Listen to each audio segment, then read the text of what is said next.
السلام اے ہادیے راہ ہدا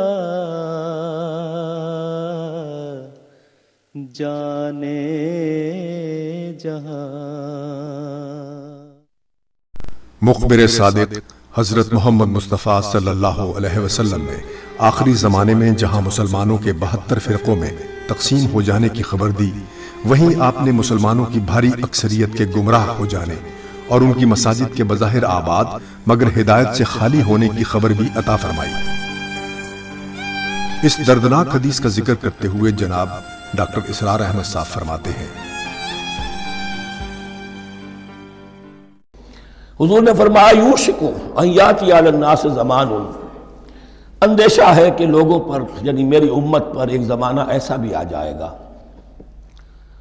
اب گنتے جائیے، لا یبقى من الاسلام الا اسمہ، اسلام میں سے اس کے نام کے سوا کچھ نہیں بچے گا، ولا یبقى من القرآن الا رسمہ، قرآن میں سے اس کے رسم الخط، الفاظ اور حروف کے سوا کچھ نہیں بچے گا۔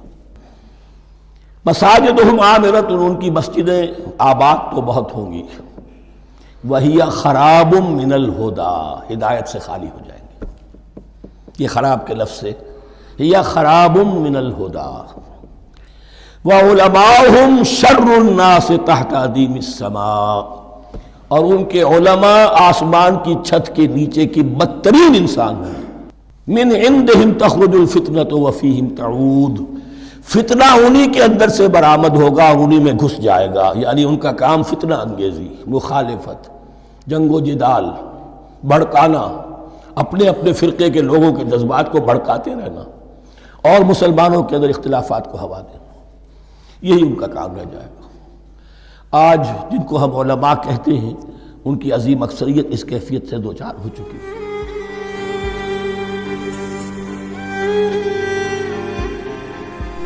علماء کو آسمان کے نیچے بدترین مخلوق قرار دینا کوئی معمولی بات نہیں، ظاہر ہے کہ اس کی کوئی بہت بڑی وجہ ہوگی۔ حضور اکرم صلی اللہ علیہ وسلم نے اس کی وجہ یہ بیان فرمائی ہے کہ ان نام نہاد علماء کا کام فتنہ انگیزی یعنی قتل و غارت گری ہوگا۔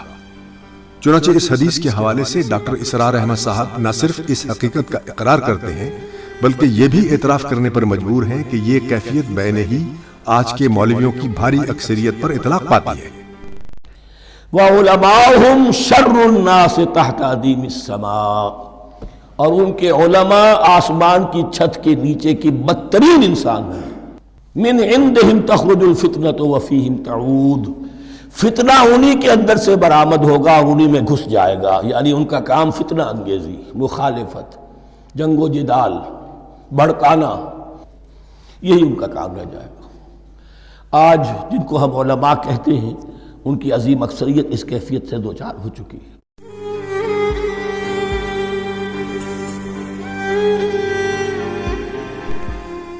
یہ اللہ تعالیٰ کی عجیب شان ہے کہ بسا اوقات وہ ظالموں سے خود ان کی زبانی حق کا اقرار کروا دیتا ہے۔ چنانچہ ڈاکٹر اسرار احمد صاحب اقرار کرتے ہیں کہ آج کے علماء کی عظیم اکثریت کا کام مذہب کے نام پر فتنہ انگیزی، مخالفت، جنگ و جدال اور لوگوں کو بھڑکانا ہے، اور ان کے علماء آسمان کی چھت کے نیچے کی بدترین انسان ہیں، فتنہ انہی کے اندر سے برآمد ہوگا، انہی میں گھس جائے گا، یعنی ان کا کام فتنہ انگیزی، مخالفت، جنگ و جدال، بھڑکانا، یہی ان کا کام رہ جائے گا۔ آج جن کو ہم علماء کہتے ہیں، ان کی عظیم اکثریت اس کیفیت سے دوچار ہو چکی ہے۔ ڈاکٹر اسرار احمد صاحب صرف مولویوں کی بھاری اکثریت ہی نہیں بلکہ آپ خود بھی تو یہی کام کر رہے ہیں۔ آپ بھی تو اپنے تفہیم دین سے اختلاف کرنے والوں کو نہ صرف کافر اور مرتد قرار دیتے ہیں بلکہ عوام الناس کو ان کے خلاف بھڑکاتے اور ان کے قتل پر آمادہ کرتے ہیں۔ اسلام میں مرتد کی سزا قتل ہے۔ قادیانیت کے فتنے کو کوئی گزند نہیں پہنچا ہے ان کے غیر مسلم قرار دیے جانے سے۔ وہ فتنہ جوں کا توں پنپ رہا ہے، جوں کا توں پھیل رہا ہے، جوں کا توں وہ اپنے سرطان کی جڑیں پھیلا رہا ہے ہمارے معاشرے میں۔ لیکن یہ کہ اندرون ملک بھی اس فتنے کا قلا قبا اگر ہو سکتا تھا تو صرف اس وقت جبکہ اس فیصلے کا جو قانونی اور منطقی تقاضا ہے وہ بھی پورا کیا جاتا، اور وہ یہ کہ مرتد کو قتل کی سزا دی جاتی ہے۔ اسلام میں مرتد کی سزا قتل ہے۔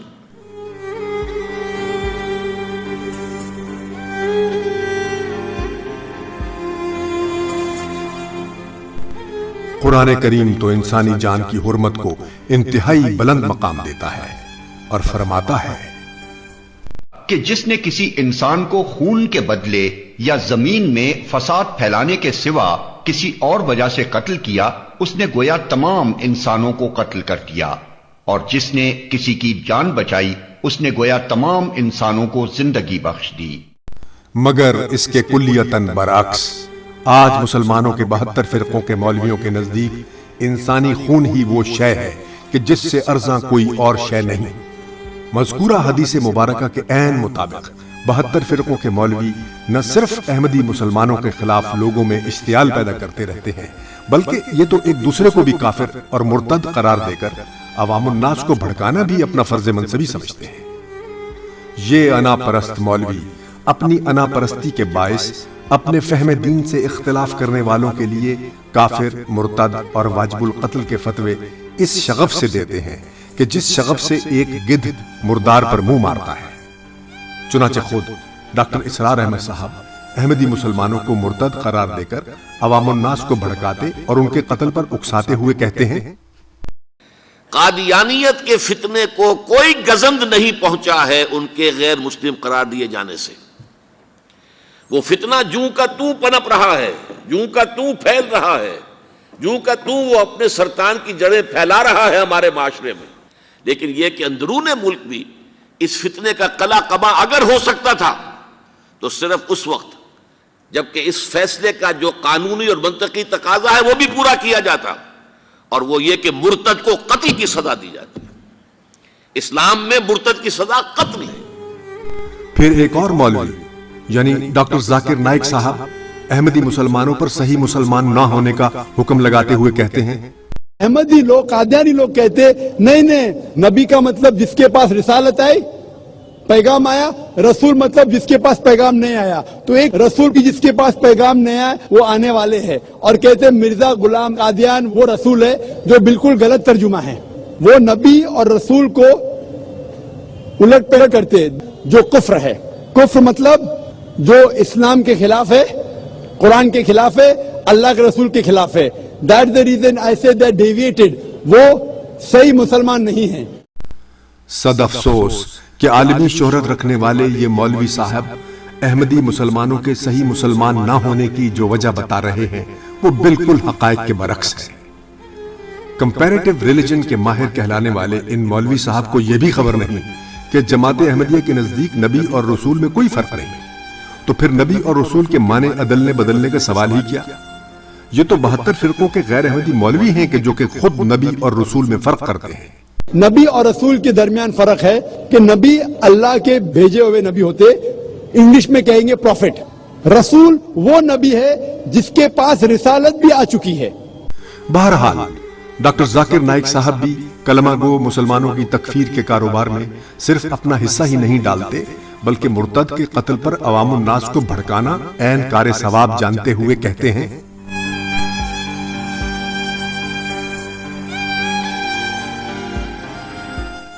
اگر کوئی مسلمان غیر مسلمان بنتا ہے تو اس کی اگر وہ پروپیگیٹ کرتا ہے اپنا ریلیجن، نیا religion, it is as good as treason, تو اسلام کے اندر سزائے موت ہے۔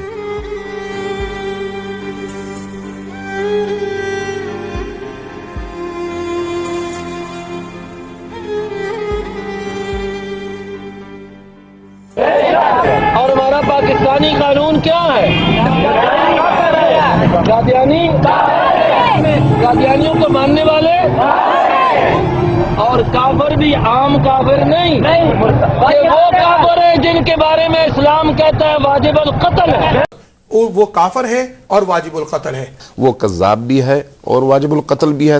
72 فرقوں کے یہ مولوی نہ صرف احمدی مسلمانوں کو کافر اور مرتد قرار دے کر عوام الناس کو ان کے قتل پر اکساتے ہیں بلکہ آپس میں ایک دوسرے کو بھی کافر اور مرتد قرار دے کر عوام الناس کو ان کے خلاف بھڑکانا اپنا دینی فریضہ جانتے ہیں۔ اب کسی کے کہنے پر کہ مال کی وجہ سے کہہ دو نہیں جی میں تو شیعوں کو نہیں کہتا، میں تو اب مسلمان کہتا ہوں، تو پھر واللہ یہ دیکھو پھر میں جھوٹا ہوں۔ سچی بات وہ ہے جو یوں لکھی گئی، سچی بات وہ ہے جو آج تک آپ سنتے آئے ہیں۔ سچی بات یہی ہے، صدیق اکبر پہ بھونک کر بھلا کوئی مسلمان رہ سکتا ہے؟ نہیں، کافر ہے، یہ قرآن میرے سامنے ہے کہ یہ کافر ہے، کافر ہے، کافر ہے، کافر ہے، کافر ہے، کافر ہے، کافر ہے، کافر ہے۔ دیوبندی ہے کہ جو ان سب سے گندا ہے لیکن پھر بھی سنی کہلاتا ہے، ان دونوں فرقوں سے گندا ہے۔ کیوں؟ اس لیے کہ شیعہ تبرہ کرتا ہے تو صحابہ پہ کرتا ہے نا، تو دیوبندی کس پہ تبرہ کرتا ہے؟ حضور پر۔ حضور بڑے ہیں یا صحابہ؟ حضور۔ تو جو حضور کا گستاخ ہو اس کی پلیتی صحابہ کے گستاخ کی پلیتی سے بھی بڑی ہوگی نا۔ اس لیے درجے میں یہ دونوں کافر ہیں، لیکن بڑا کافر دیوبندی ہے۔ کیوں؟ کہ وہ نبی کریم علیہ السلام کا گستاخ ہے، اور کسی سنی کے دل میں اگر یہ نرمی ہو کہ گستاخ مسلمان رہ جاتا ہے تو وہ بے ایمان ہے، وہ اہل سنت جماعت سے خارج ہے، کیونکہ ہمارے علماء نے یہ مسئلہ لکھ دیا۔ میں اپنی زبان سے جو کہہ رہا ہوں تو آپ یہ نہ کہیں گے بڑی زیادتی کرتا ہے، نہ۔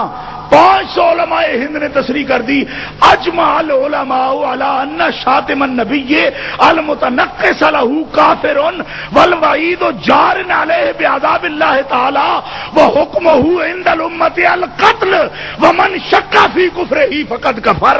جو رسول اللہ صلی اللہ علیہ وسلم کی تنقیص کرے، توہین کرے، امت کے علماء کا اجماع ہے کہ وہ کافر ہے، واجب القتل ہے، اور جو اس کے کفر میں شک کرے، شک کرنے والا بھی۔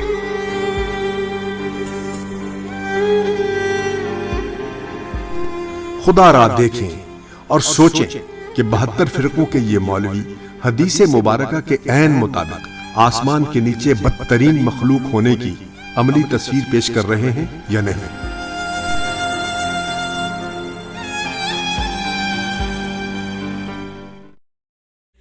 آؤ لوگوں کہ یہی نور